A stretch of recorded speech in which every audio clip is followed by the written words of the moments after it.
ত্রয়োদশ জাতীয় সংসদ নির্বাচনে ভোটের দিন ঠিক হয়েছে 12ই ফেব্রুয়ারি। সারা দেশে বইছে সেই ভোটের হাওয়া।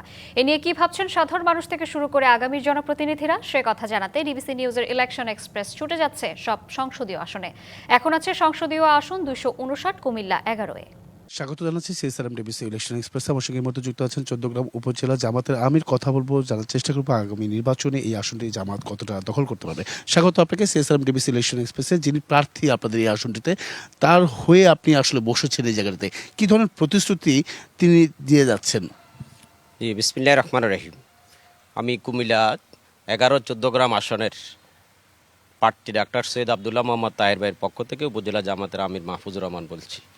আমাদের প্রার্থী বাংলাদেশ জামাত ইসলামের কেন্দ্রীয় নায়েবে আমির, চৌদ্দগ্রামের সাবেক সংসদ সদস্য, জাতীয় নেতা ডাক্তার সৈয়দ আবদুল্লাহ মোহাম্মদ তাহের ভাইয়ের পক্ষ হয়ে আমরা এই এলাকাটাকে আমাদের একান্ত নিজস্ব করার লক্ষ্যে আমরা ইতিমধ্যে ব্যাপক প্রস্তুতি গ্রহণ করেছি। তাহের ভাইয়ের যে সমস্ত প্রতিশ্রুতিগুলো দিচ্ছেন, চৌদ্দগ্রামকে একটি আধুনিক চৌদ্দগ্রাম হিসাবে গড়ে তোলা, সন্ত্রাসমুক্ত চৌদ্দগ্রাম গড়ে তোলা, মাদকমুক্ত চৌদ্দগ্রাম হিসাবে গড়ে তোলা, বেকার যুবকদের কর্মসংস্থান সৃষ্টির লক্ষ্যে একটি আধুনিক ট্রেনিং ইনস্টিটিউট তৈরি করে বেকার যুবকদেরকে কর্মক্ষম করে তোলার লক্ষ্যে উনি বিভিন্নভাবে প্রতিশ্রুতি দিয়ে যাচ্ছেন। আমরা আমাদের বিস্তারিত পরিকল্পনা নিয়ে জনগণের ধারে ধারে আমরা যাচ্ছি। আমরা ইতিমধ্যে জনগণের ব্যাপক সমর্থন আমরা পেয়েছি। নারী ভোটারদের অনেক আগ্রহ আগামী নির্বাচনে চৌদ্দগ্রাম আসন থেকে দাঁড়িপাল্লা প্রতীকে বিজয়ী করবে। আর সেক্ষেত্রে বিএনপি রয়েছে, আরও অন্যান্য ইসলামিক দলগুলো রয়েছে, কতটা চ্যালেঞ্জ হতে পারে, ভোট ভাগাভাগি হতে পারে কিনা ইসলামী দলগুলোর মধ্যে?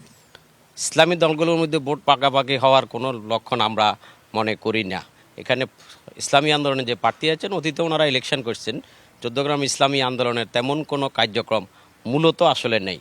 তো এটা নিয়ে আমরা কোনো চিন্তা করছি না। আমরা ইসলামীর অন্যান্য দলের যে সমস্ত ভোটগুলো আছে, সব ইসলামী দলের ভোটগুলোই আমাদের বাক্সে আসবে। আর বিএনপির প্রার্থী এখানে আছেন, আমরা কোনো চ্যালেঞ্জ মনে করি না। আমরা আমাদের প্রস্তুতি নিচ্ছি। আমাদের ডাক্তার তাহের ভাই হচ্ছেন জাতীয় নেতা। চৌদ্দগ্রামে উনি সাবেক এমপি ছিলেন। চৌদ্দগ্রামে অনেক উন্নয়ন উনি করেছেন। এই চৌদ্দগ্রাম যে পৌরসভা আমরা বসে আছি, এই পৌরসভা ডাক্তার সৈয়দ আবদুল্লাহ মোহাম্মদ তাহের ভাই করেছেন।